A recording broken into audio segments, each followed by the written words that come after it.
Good morning, student. It is so interesting story. The story name is Footprint Without Feet. Okay, so this is taken from your book, The Footprint Without Feet. So writer is H.G. Wells. Okay, so here is some description about writer. Then I am giving short introduction. This story is about a scientist who discovered how to make himself invisible. इसमें क्या होता है, एक scientist की story है जो अपने को इनविजिबल कर लेता है, दिखाई नहीं देता. Okay, so as he was afraid of being discovered in London. अब वो डरता घबराता हुआ इधर उधर भाग रहा, कहाँ, लंदन में. So where he had committed some crime. इस चक्कर में क्या होता है कि वो अपने को छिपाता हुआ इधर उधर घूम रहा है और उसमें क्या कई गलतियां वो कर बैठता है. He ran away to remote village. गांव की तरफ भाग जाता. अंत में वो however he ran out of money and resort to robbery. इस चक्कर में वो कई चोरियां भी करता है and using his advantage of invisibility. क्योंकि वो किसी को दिखाई नहीं देता है, इसका वो बेनिफिट उठा रहा होता है. ओके, सो ध्यान से आपको सुनना है. तो जो मेन करेक्टर है इसमें वो है Griffin. Griffin was a brilliant scientist. बहुत ही इंटेलिजेंट साइंटिस्ट था. एक बार क्या होता है कि वो अपने आप को इनविजुअल कर लेता है. ठीक है, अब वो इनविजुअल होने के बाद में क्या करता है, सुनिए. So he carried an experiment for year to prove that human body could become invisible. वो अपने एक्सपीरियंस के द्वारा एक्सपेरिमेंट के द्वारा प्रूव कर देता है कि ह्यूमन बॉडी है वो क्या हो सकती है, इनविजुअल हो सकती है. So he swallowed certain rare drugs and become invisible person. कुछ ड्रग्स मतलब कुछ दवाएं ऐसी वो लेता है जिसके थ्रू वो इनविजुअल हो जाता है. He had a quarrel with the his landlord. जिसके मकान में रहता है उससे झगड़ा हो जाता है उसका. सो ही रिवेंज, उससे बदला लेने के लिए he set fire to the house. उसके घर को आग लगा देता है, अपने मकान मालिक के घर को. He removed his cloth and become invisible. और क्या करता है, वो कपड़े अपने फेंक देता और उसके बाद इनविजुअल हो जाता है. And got away without being seen. किसी को दिखता भी नहीं है वो. And he begin to wonder about the street of London. की गलियों में वो भटकता घूम रहा है बिना कपड़ों के, विदाउट मनी. और उसके पास ना तो पैसे होते और ना कपड़े होते, लेकिन वो दिख तो रहा ही नहीं है किसी को. केवल उसके जो फुट प्रिंट होते हैं, इसका चैप्टर का नेम ही है फुट प्रिंट विदाउट फीट. पैर नहीं दिखते, केवल फुट के प्रिंट दिखते हैं जगह जगह लोगों को कि यार कोई यहाँ से गया है, जा रहा है आगे आगे आपसे, लेकिन उसके सिर्फ प्रिंट दिख रहे पैरों के. तो क्या होता है, he happen to be in some mud. एक बार वो जो पैर है उसके मड में गीले हो जाते हैं. मड मतलब होता है गीली मिट्टी. As a result his foot prints were felt behind. As he जहाँ जहाँ जा रहा है वो उसके प्रिंट बनते जा रहे हैं. Two boys were fascinated by the footprint without feet. उसका कुछ दो लड़के जो उसका फॉलो कर रहे हैं, आखिर है कौन जिसके पैर ही नहीं दिख रहे पर उसके पैरों के प्रिंट तो आ रहे हैं. So they followed the foot marks. उनके जो पैरों के मार्क्स है उसको वो फॉलो करते हैं. How ever Griffin easily dog them. और उनको बेवकूफ़ बना देता है ग्रिफिन. क्यों? क्योंकि वो दिखता है ही कहीं भी गायब हो जाता था.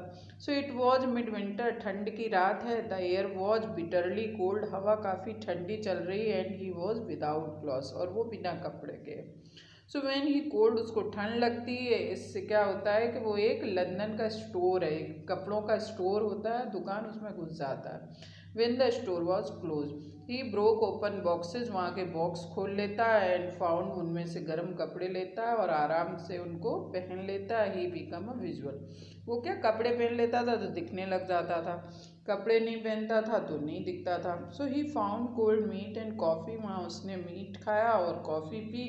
वहीं किचन भी था स्टोर में. So then he took sweet and wine. मिठाई ली और वाइन पी. At last he slapped pile of quilt. Pile of quilt, रजाई के ढेर में घुस के सो गया.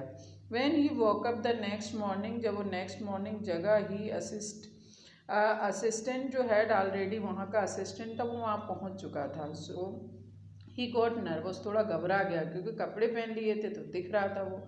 So he got nervous and begin to भागना उसने स्टार्ट किया.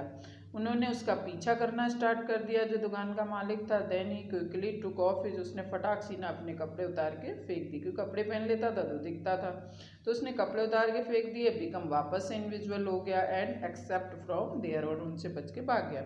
So this time he entered, अब क्या होता, वो एक थिएटर कंपनी में घुस जाता, नाटक कंपनी में। He made his way up stair, no body could see, उसको कोई भी मां नहीं देख रहा था क्योंकि वो दिख ही नहीं रहा था। So a little later when he came out he was wearing bandage, अब उसने क्या कर रखा था, वहाँ कुछ चीज़ें मिली उसने, तो उसने चेहरे पे बैंडेज बांध रखा था, फॉरहेड पे, माथे पे, और डार्क ग्लासेस लगा रखे थे, एंड नोज, नकली नाक लगा रखी थी, एंड 6 विस्कर्स एंड लार्ज है, एक बड़ा सा हैट, और क्या कर रखा था, विस्कर्स, वो सिगरेट फूक रहा था।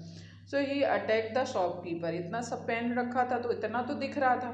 सो उसने एक शॉपकीपर पे अटैक कर दिया, उस पर चोरी करने लगे उसकी दुकान पे, एंड जो भी मिला वो सब वहाँ से उसने छीन लिया। Griffin was eager to get away from crowded, और लंदन की गलियों में भाग गया। So he went to the village, आप क्या एक गांव में पहुंचा भागते भागते, एंड द बुक्ड 2 रूम्स, वहाँ उसने 2 लोकल रूम बुक कर लिए। His uncommon appears attract everybody attention, वो जो इस तरह का दिख रहा था तो हर कोई उसको देख रहा था, क्योंकि वो पूरी बॉडी तो दिख नहीं रही थी, केवल उसका फेस पे पट्टी जहाँ बंधी थी, जहाँ जहाँ चीज़ें उसने बॉडी में यूज़ की थी बस उतना पोर्शन दिख रहा था। मिस्टर हॉल द लैंडलॉर्ड, जो वहाँ जिसके रूम में रुका हुआ था घर में, वो उसके मालिक का नेम था mister Hall. Landlord wife made every possible effort to friendly, उन दोनों ने काफ़ी अच्छी उससे दोस्ती करने की कोशिश की, but he told her frankly that he had come there to work and solitude and did not want to be disturb, काम के लिए वो यहाँ पे रुका हुआ है, वो काम करे और डिस्टर्ब नहीं करेगा उसको। She was satisfied, so she thought her word the eccentric scientist, उसने बताया उसको तो वो खुश थी कि हमारे यहाँ कोई जो साइंटिस्ट है वो रुका हुआ है। So moreover he had paid the rent advance, उसने एडवांस में वो भी कर दिया था, किराया भी दे दिया था। When he stolen money was spend, जब उसकी चोरी की हुई सब पैसे ख़त्म हो गए। So he admitted that he had no ready cash, अब वो उसको कैश देने के लिए रेडी नहीं था क्योंकि था ही नहीं। So he said that he was expecting a cheque and then he would make the payment, उसने बताया कि वो एक चेक देगा एंड इसके द्वारा पेमेंट करेगा। दस ही सेटिस्फाइड द लैंडलॉर्ड, इस तरह उसने लैंडलॉर्ड को सेटिस्फाइड करा। ग्रिफिन टुक ऑफ हिज क्लॉथ्स, उसने अपने कपड़े उतार के फेंक दिए जो बांध रखे थे, पट्टी वगैरह, वापस से इनविजुअल हो गया। He entered the clergyman's home, घर में घुसा with the intention to steal, कुछ चोरी करने के लिए। तो the clergyman and his wife woke up, जगह वो, वेन दे हियर्ड कुछ नॉइजेस सुना, उन्हें लगा चोरी हो रही है।